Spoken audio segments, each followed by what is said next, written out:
Hello.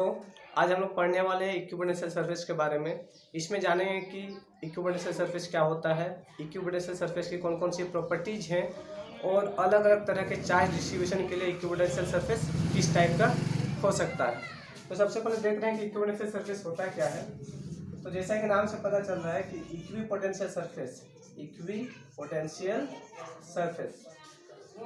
यानी कि ये एक तरह का सरफेस है, ये एक तरह का सरफेस है। वैसा सरफेस जिसके हर एक पॉइंट पर पोटेंशियल का जो वैल्यू है वो क्या होगा, सेम होगा। तो इसको इस तरह से डिफाइन कर सकते हैं, an equipotential surface is a surface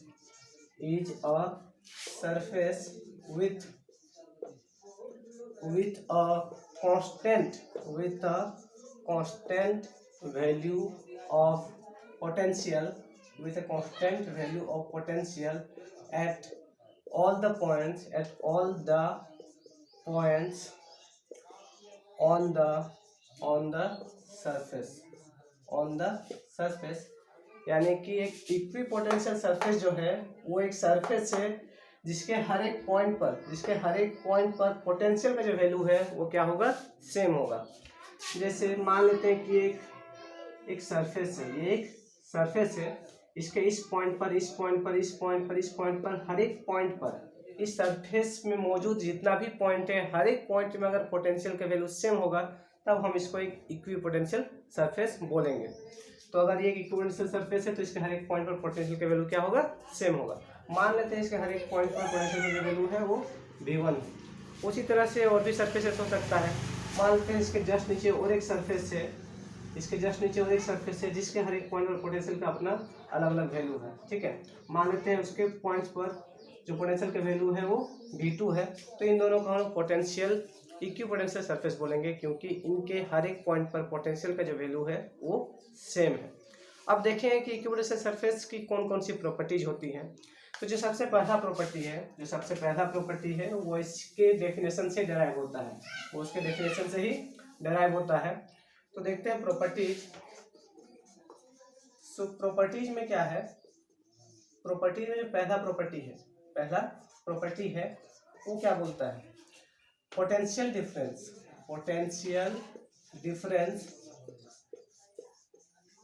between two points on the equipotential surface is zero. अब ये जीरो कैसे हुआ, तो देखिए यहाँ पर एक इक्विपोटेंशियल सरफेस है, हम लोग यहाँ दो पॉइंट लेते हैं, point A and point B. मान लेते हैं पॉइंट ए पर जो पोटेंशियल है वो VA है, यहाँ पर जो पोटेंशियल है वो VB है। तो इक्विपोटेंशियल सरफेस के हर एक पॉइंट पर पोटेंशियल का जो वैल्यू होता है वो सेम होता है, इसलिए क्या होगा, VA VB के इक्वल होगा। सो VA माइनस VB, इसको रिसेट करें तो VA माइनस VB ये क्या होगा, जीरो होगा। और VA माइनस VB क्या है, डेल्टा V है, ये जीरो। यानी कि पोटेंशियल डिफरेंस जो होगा, potential difference between two points on the equipotential surface is zero. ये रहा फर्स्ट प्रॉपर्टी। अब जो हम लोग का सेकंड प्रॉपर्टी जो है वो बोलता है two equipotential surface never intersect each other.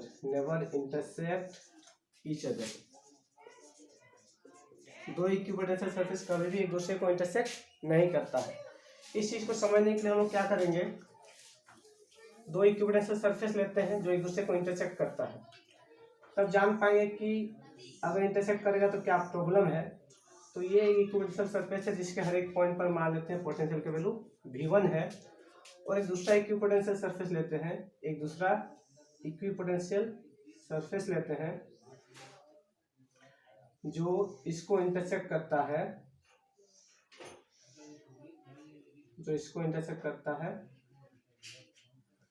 इस लाइन पर। ये रहा दो इक्विपोटेंशियल सरफेस। मान लेते हैं ये जो सेकंड इक्विपोटेंशियल सरफेस है उसका पोटेंशियल वैल्यू v2 है। अब ये जो लाइन है ये लाइन जहाँ पर इंटरसेक्ट हो रहा है, लाइन ऑफ इंटरसेक्शन बोलेंगे। इसको क्या बोलेंगे? Line of intersection, intersection, line of intersection. अभी जो लाइन ऑफ इंटरसेक्शन है ये फर्स्ट सरफेस में भी है, फर्स्ट सरफेस में भी है, सेकंड सरफेस में भी है। तो इस लाइन पर पोटेंशियल का वैल्यू V1 भी होना चाहिए एंड V2 भी होना चाहिए। बट हम लोग जानते हैं कि किसी भी एक पॉइंट पर पोटेंशियल का दो वैल्यू पॉसिबल नहीं है, इसीलिए ये इम्पॉसिबल है। यानी कि दो इक्विपोटेंशियल सरफेस कभी भी एक दूसरे को इंटरसेक्ट नहीं कर सकता है। क्लियर हुआ सेकंड प्रॉपर्टी। अब बढ़ते हैं हम थर्ड प्रॉपर्टी की तरफ, बढ़ते हैं थर्ड प्रॉपर्टी। अच्छा, सेकंड प्रॉपर्टी यहाँ लिख लेंगे।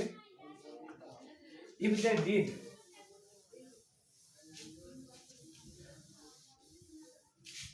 सेकंड प्रॉपर्टी का जो रीजन है उसमें लिखेंगे if two equipotential surface intersect each other, then on the line of intersection there will be two value of potential which is not possible, ठीक है। ये रहा रीजन कि दो इक्विपोटेंशियल सरफेस क्यों एक दूसरे को इंटरसेक्ट नहीं करता है। अब बढ़ते हैं हम लोग थर्ड प्रॉपर्टी की तरफ। हम लोग का जो थर्ड प्रॉपर्टी है कि electric field is always perpendicular to equipotential surface। यानी कि इलेक्ट्रिक फील्ड जो होता है वो इक्विपोटेंशियल सरफेस के हमेशा क्या होता है? परपेंडिकुलर होता है, यानी कि 90 डिग्री का एंगल बनाता है सरफेस के साथ। तो मान लेते हैं कि इक्विपोटेंशियल सरफेस है, तो इस पॉइंट पर मान लेते हैं पॉइंट ए है, इस पॉइंट पर इलेक्ट्रिक फील्ड जो होगा, इलेक्ट्रिक फील्ड वो सरफेस के परपेंडिकुलर होगा, वो सरफेस के परपेंडिकुलर। इस चीज़ को समझने के लिए कि परपेंडिकुलर क्यों होता है, चलिए हम लोग मान लेते हैं कि इस पॉइंट से इस पॉइंट तक, इस पॉइंट से इस पॉइंट तक, इस पॉइंट से इस पॉइंट तक एक चार्ज को मूव कराते हैं, चार्ज क्यू को मूव कराते हैं point A to point B. So ये जो डिस्टेंस है इसको मान लेते हैं dr डिस्टेंस है, dr डिस्टेंस इसको मूव कराए तो क्या देख पा रहे हैं कि हम लोग जानते हैं कि E डॉट डी आर जो होता है, E dot D R actually minus E dot D R वो होता है dv के इक्वल। वो किसके इक्वल होता है? dv। और सिंस पोटेंशियल इक्विपोटेंशियल सरफेस के केस में dv का वैल्यू तो जीरो होता है, dv का वैल्यू जीरो होता है। सो E dot D R zero हो गया। तो E D R cos theta, E D R cos theta zero. देखिए ये माइनस भी इधर चल जाएगा तो ये भी जीरो हो जाएगा, ठीक है। सिंस इलेक्ट्रिक फील्ड जीरो नहीं है और ये डिस्प्लेसमेंट भी जीरो नहीं है, तो क्या जीरो होगा? कॉस थीटा जीरो होगा। यानी कि थीटा जो कि एंगल है between D R and electric field वो क्या होगा? 90 डिग्री। वो क्या होगा? 90 डिग्री। यानी कि जो इलेक्ट्रिक फील्ड है वो हमेशा परपेंडिकुलर होगा सरफेस का। ये तो मैथमेटिकली देखें, लेकिन अगर इसको हम फिजिकली समझना चाहते हैं तो यहाँ पर भी समझ सकते हैं। अगर इलेक्ट्रिक फील्ड का कोई कंपोनेंट मान लेते हैं कि इलेक्ट्रिक फील्ड का एक कंपोनेंट इधर होता है, ठीक है, ये E होता, तो ये EY जो कि परपेंडिकुलर कंपोनेंट है और ये EX जो सरफेस का लॉन्ग है, ठीक है, जो सरफेस का लॉन्ग है। अगर ऐसा होता है इलेक्ट्रिक फील्ड तो उसका एक कंपोनेंट EX होता है जो सरफेस का लॉन्ग होता है। तो ये जो EX होता है वो किसी चार्ज पर वर्क डन करता है, और वर्क डन करने से क्या होता है कि पोटेंशियल स्टोर हो जाता है। एक पॉइंट से दूसरे पॉइंट तक ले जाने में पोटेंशियल में चेंज आता है, जो हम लोग देखते हैं कि इक्विपोटेंशियल सरफेस के केस में नहीं होता है। इसलिए इलेक्ट्रिक फील्ड का कोई भी कंपोनेंट सरफेस के अलॉन्ग नहीं होता है। यानी कि इलेक्ट्रिक फील्ड हमेशा हर एक पॉइंट पर इक्विपोटेंशियल सरफेस के क्या होगा? परपेंडिकुलर होगा। तो ये बात शायद आपको समझ में आ गया होगा, ठीक है। तो अब बढ़ते हैं हम लोग फोर्थ प्रॉपर्टी की तरफ। हम लोग का जो फोर्थ प्रॉपर्टी है, फोर्थ प्रॉपर्टी क्या बता रहा है कि फोर्थ प्रॉपर्टी बोल रहा है कि the work done by electric field in moving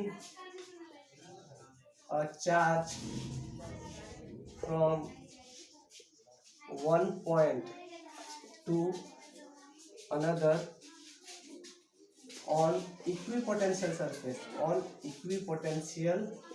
surface is zero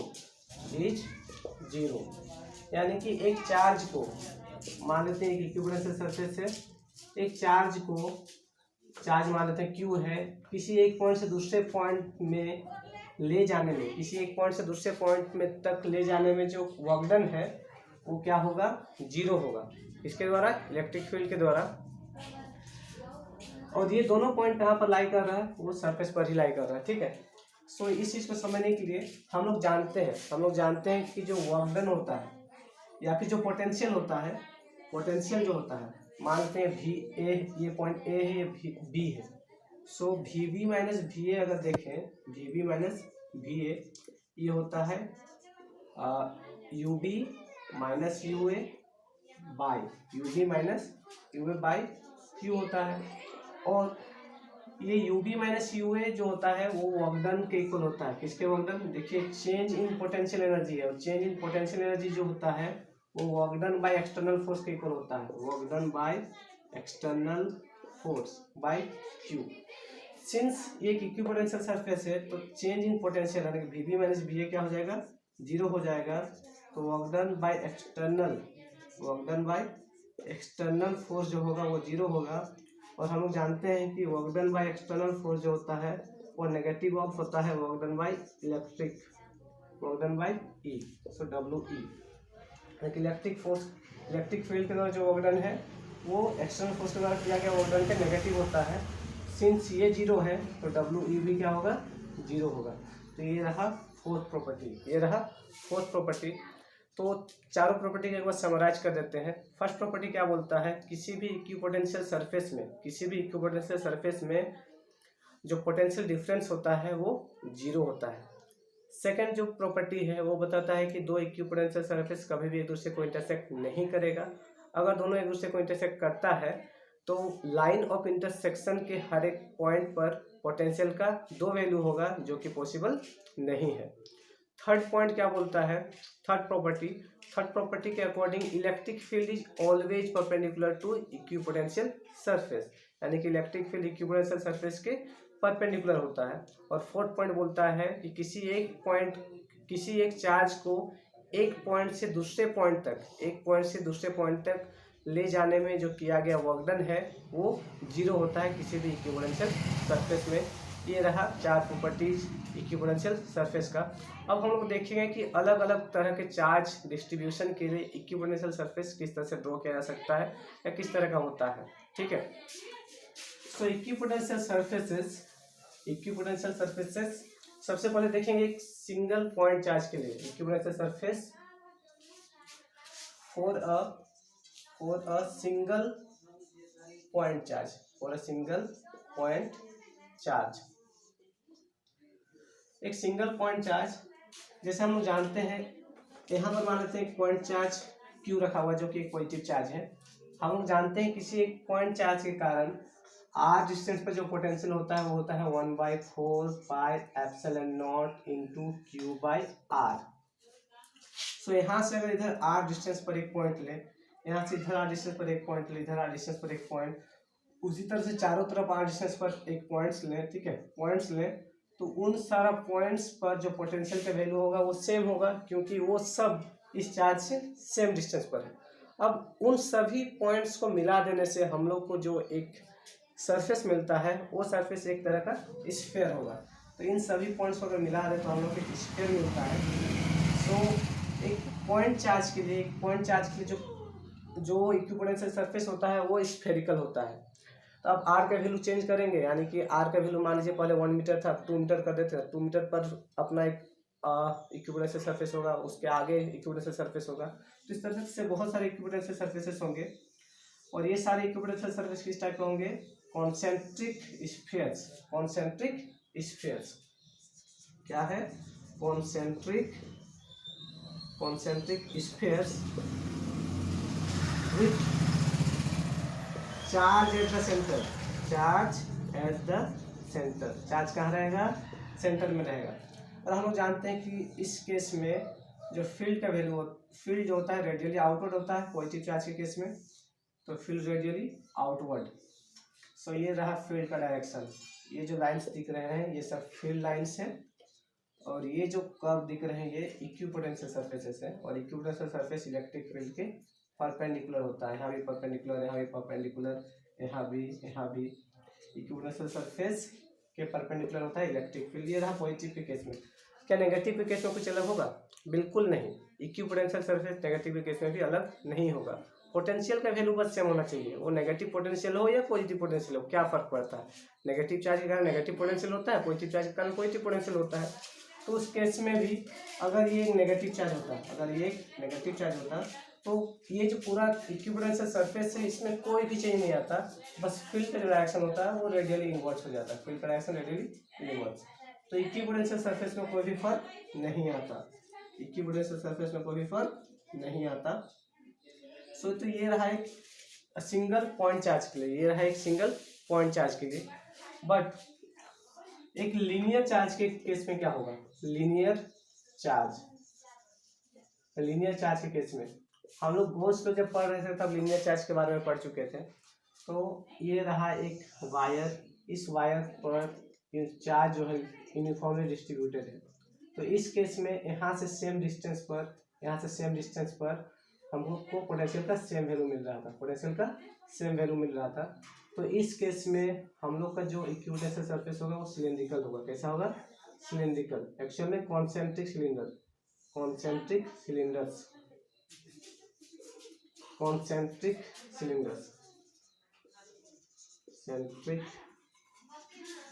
cylinders, ठीक है। अब हम लोग देखते हैं कि यूनिफॉर्म चार्ज डिस्ट्रीब्यूशन के लिए, यूनिफॉर्म इलेक्ट्रिक फील्ड के लिए फील्ड इक्विपोटेंशियल सरफेस किस टाइप का होता है? फॉर यूनिफॉर्म इलेक्ट्रिक फील्ड हम लोग जानते हैं कि यूनिफॉर्म इलेक्ट्रिक फील्ड के केस में जो फील्ड लाइंस होता है वो इस तरह से पैरेलल होता है, ठीक है। इधर कहीं सोर्स होगा जहाँ से ये फील्ड जनरेट हो रहा होगा, ये फील्ड का डायरेक्शन है, ठीक है। सो इस केस में अब जो सोर्स है ये सारा पॉइंट उस सोर्स से सेम डिस्टेंस पर है, तो सोर्स से सेम डिस्टेंस पर तो सब जगह पोटेंशियल का वैल्यू सेम होगा।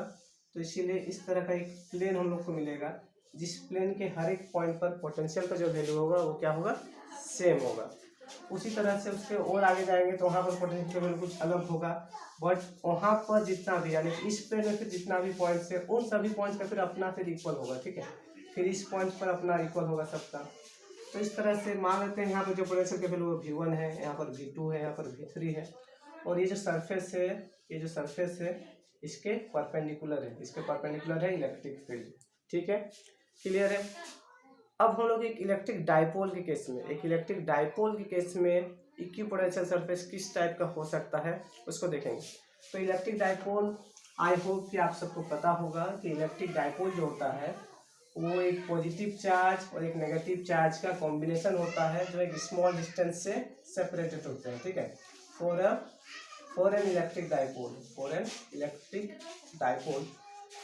सो इलेक्ट्रिक डाइपोल जो होता है, इलेक्ट्रिक डाइपोल एक पॉजिटिव चार्ज और एक नेगेटिव चार्ज का कॉम्बिनेशन होता है, अगर ये एक सिंगल चार्ज होता, तो हम लोग जान रहे हैं कि इक्विपोटेंशियल सरफेस जो होते हैं वो कैसे होते हैं? वो कॉन्सेंट्रिक स्फीयर्स। बट सिंस इस चार्ज के कारण पोटेंशियल में यहाँ फर्क आएगा, जैसे यहाँ पर कोई भी पोटेंशियल अगर इसके कारण होने वाला रहता तो इस नेगेटिव पोटेंशियल उसको थोड़ा कैंसिल कर देगा, तो इसीलिए यहाँ पर जो होगा पोटेंशियल थोड़ा कम हो जाएगा। इसलिए इस केस में जो पोटेंशियल सरफेस होंगे वो कुछ इस टाइप के होंगे, जिसमें से ये चार्ज होगा वो सेंटर से हट जाएगा, ये चार्ज होगा वो कहाँ से हट जाएगा, सेंटर से हट जाएगा। इस केस में भी वैसे ही कुछ होगा।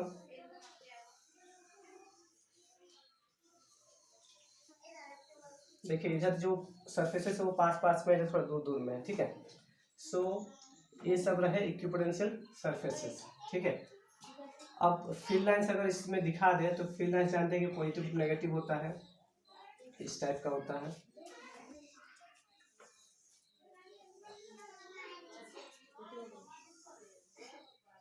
इस टाइप का होता है, ठीक है। इस टाइप से आप ड्रॉ कर सकते हैं,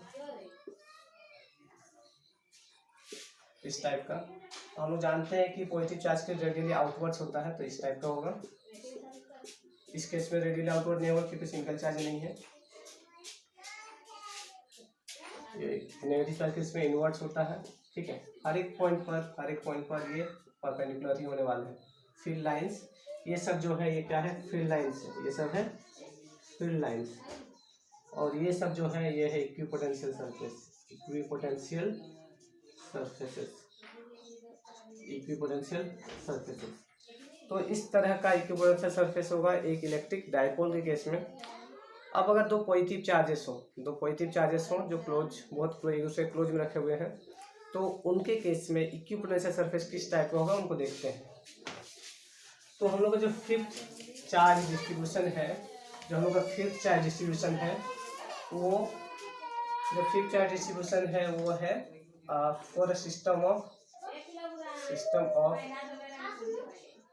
2 point positive charges, 2 point positive charges. So ये रहा एक पॉजिटिव चार्ज, ये रहा दूसरा पॉजिटिव चार्ज। अब इस पॉइंट पर इसके कारण कुछ पोटेंशियल होगा, इसके कारण कुछ पोटेंशियल होगा, तो पोटेंशियल का वैल्यू क्या होगा, बढ़ जाएगा। तो इस केस में पोटेंशियल जो होगा वो कुछ इस टाइप का होगा, पोटेंशियल का सरफेस कुछ इस टाइप का होगा। सॉरी, इधर थोड़ा निकला हुआ रहेगा, जो चार्ज है वो थोड़ा इधर खिसक जाएगा। एक मिनट, थोड़ा सही से नहीं बन रहा है। पॉजिटिव, अब ये कुछ अंदर की तरफ आएगा,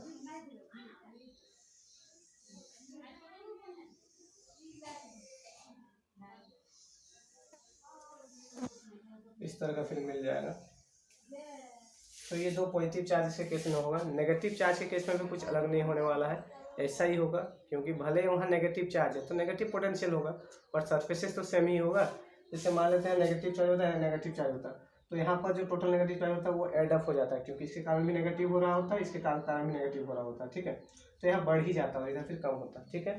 तो इक्विपोटेंशियल सरफेस अलग अलग तरह के चार्ज डिस्ट्रीब्यूशन के हम लोग देख लिए हैं। तो अब मिलते हैं हम लोग नेक्स्ट लेक्चर में।